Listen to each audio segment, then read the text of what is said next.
لو انتم تصورتوا يا مصريين ان انا بتعامل معاكم على ان انا رئيس، انا بقول لكم غيروا الموضوع ده. بحكم 24 ساعة، حكم الدولي بيحكم ساعة ونص بس.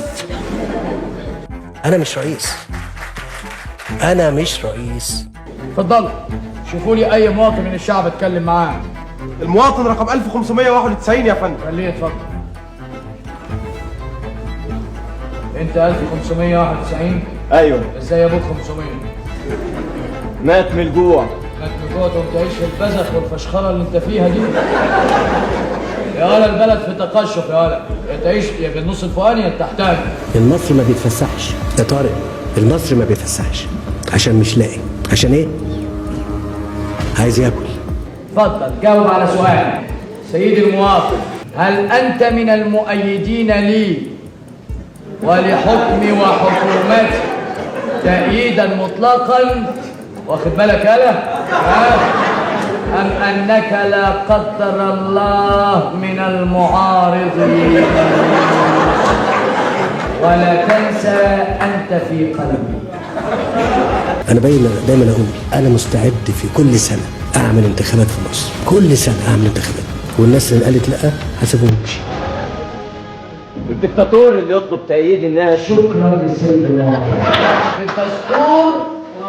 بالدستور أعطيته الكلمة، وبالدستور اكتفيت بهذه الكلمة.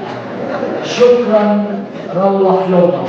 مش هو ده المعيار ولا ايه؟ ولا اراده الناس مش معيار؟ هو لا هيقول حاجة، ما تسيبه يكمل، حرام. اراده الناس في مصر هي المعيار، والناس في مصر مش عايزاني او مش عايزانا نمشي على طول لحد تاني. ده الكلام النهائي. طلبت مواطن من الشعب جاني عشان يسير الجماهير ضدي. ايه اللي كان؟ طلباتك ايه؟ عايز ايه؟ طول ما انتوا بعيد عن ده وانتوا فاكرين انها سهله، فاكرين انها ببساطه، عمالين تحكموا وانتوا في بيوتكم بره. هم لو عملوا كذا البلد تمشي حلو قوي، بس لو عملوا كذا. تعال يا اخويا، مش عايز كلام، ما تيجي تعال. عملي مساله تبقى عملي مش بالكلام. اتفضل تعال. مش هبقى حكم عليكم او حجر عليكم، المصريين في اختياركم، اختاروا اللي انتوا عايزينه. تعال انت اقعد مكاني على الكرسي واحكم انت وتشكل. تعال، الف شكر لك. لن اسمح له بالاقتراب من الكرسي. ولا متشكل يا ولا؟ بعزم عليك بكرسي دخان يا ولا. انا اتفضل احكم متشكل يا صيع. عشان الكرسي يقعد هو ونخرب فيها ونخليها كهن، بلد كهن. يعني ما يحكمش؟ ما يحكمش. انا جابر الشرقاوي عم اشقة مصر وحميد المجرمين، يطلع لي يطلع فيه يمرمر سمعتي في الارض. والاحفاد ايه بقى؟ تتمنى لهم لما يكبروا يبقوا قد الولاد، يشوفوا البلد دي عامله ازاي. انا مش هبقى في سنهم، الدنيا هتبقى غير كده خالص. انا هبقى موجود في الوقت ده؟ لا طبعا، يعني هكون مت وشبعت موت. وانا مين عشان اموت؟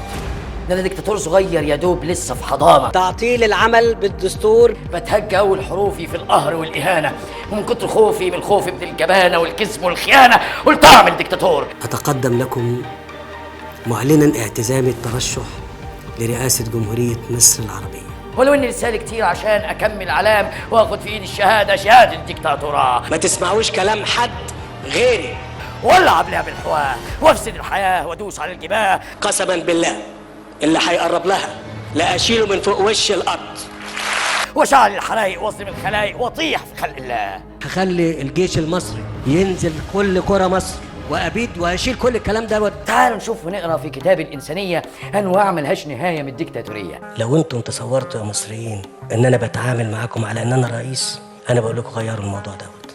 انا مش رئيس، انا مش رئيس. في ديكتاتور سياسي وديكتاتور حماسي. انا مش سياسي بتاع الكلام. في دكتاتور قراري ودكتاتور حواري. لكن واضح ان الناس مش واخده بالها. في دكتاتور فظيع ودكتاتور وضيع ودكتاتور رقيع. النمو السكاني يعني خدوا فرصه، يعني لا خدوا، بتموتوا في الكلام ده. في دكتاتور ذكي ودكتاتور غبي ودكتاتور عبيط. والله في دكتاتور خويت ودكتاتور قليط. 20 تريليون دولار في السنه، عارفين ادوهم لي مره واحده وانا اخلي مصر دي عروسه. في دكتاتور مهزأ ودكتاتور ملزق. يعني ايه كلمة وطن؟ وطن يعني حضن. في دكتاتور شقي ودكتاتور عافي ودكتاتور عجوز. ده انت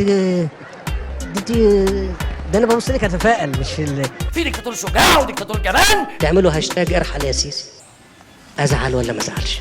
ودكتاتور زمان غير دكتاتور الزمان ده. ده ربنا خلقني طبيب اوصف الحاله كل الدنيا. بيقول لك لا اسمعوا خبراء المخابرات والسياسيين والاعلاميين وكبار الفلاسفه لو حبيتوا. وانتوا عايشين كمالة ولا عايشين عوالة ولا كمال الطابور؟ بطلب من المصريين طلب ينزلوا عشان يديني تفويض وامر باني اواجه العنف والارهاب المحتمل. كل واحد فينا جواه دكتاتور. بصوا على اي حد وحقه هتلقوا موجود اهو تحت جلده بقايا الدكتاتور. هطلب منكم تفويض تاني لان هيبقى فيه اجراءات اخرى. طب انتوا عملتوا ايه؟ ساكتين من بدري ليه؟ ما قلتوش لا ليه؟ ولا للحروب ولا للمجاعه ولا للتآمر ولا للخيانه ولا للخنوع ولا للخداع قولوا لا للي باع ولسه هيبيع. قولوا لا قال ان احنا بنفكر نبيع قناه السويس. يعني ايه الكلام ده؟ احنا مش بنتكلم. مساء الخير يا موقع مصر. والله في مشكله جديده. احنا كل يوم بيطلع لنا مشكله. ان الله لا يصلح عمل المفسدين. تداعيات النهارده وصلتني ان انا انزل في قناه السويس عن 40% خساره لغايه دلوقتي. لو احنا مفسدين مش هننجح، وربنا وحده المطلع علينا. ابين لك راجل مبروك وربنا استجاب لدعائك وبعت لك حته تعبان فل على كتفك.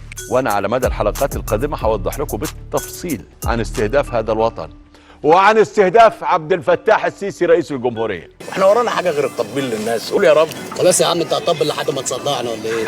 عايزه اقول بقى حاجه، احنا عندنا مشاريع كتير جدا. موضوع راس الحكمه ده واحد مشروعات، مئات من المشروعات اللي تدخل على المواطن الخير والرزق. اهدوا والخير جاي، والله الخير جاي اقسم بالله. ارض راس الحكمه. طب الصحراء لما تبيعها تدخل خير كتير. حضراتكم عارفين موقفي انا من البيع. انا كان عليا والله بيع يا عم.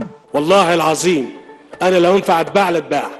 ابيع نفسي لاول مشتري آتي. جالك ارض تمام سعر هايل، بيع يا عم. $1 تريليون هنبيع القناه. كان في كلام كده متناثر عن دراسة لتوريق عائدات دولارية للدولة، توريق عوائد قناة السويس، وكان الكلام ابتدى يكون عن قناة السويس. قال لك $1 تريليون.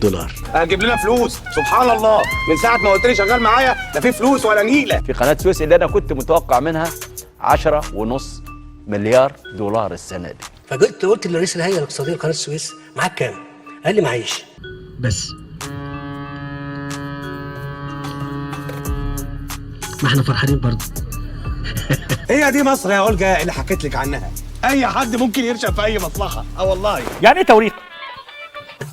يعني قناه السويس بتجيب لي في السنه 10 مليون مثلا. يعني قلت له يا راجل يعني مؤسسه عملاقه زي دي ما يبقاش عندك ملاءه ماليه 300-400 مليار. معلش معيش الا درر. المليارات عندي ملهاش قيمه بالمناسبه، اللي بيسمعني عارف الكلام ده. الفلوس بتعمل كل حاجه فعلا. ديفنتلي.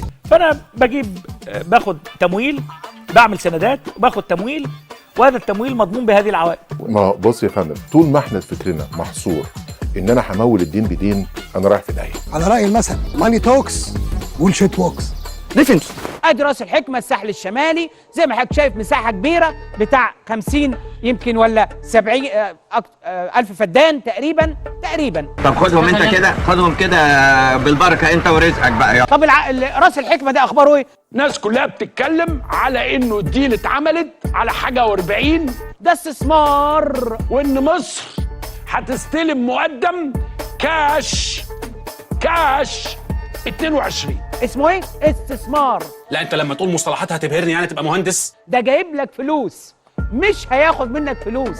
ده اسمه مبادله دين باصل مش باستثمار. ده مبادله دين باصل. معناه ايه؟ ان انا مش قادر ادفع لك فهدي لك اصولي. اللي عايز يتفضل لكل الناس. يابا نفسي اخلص عليه مش هياخد في ايدي غلوه وما قتلوش انا ليه؟ خمسه بالحب. انت لا مؤاخذه في الاخر راجل ضلالي.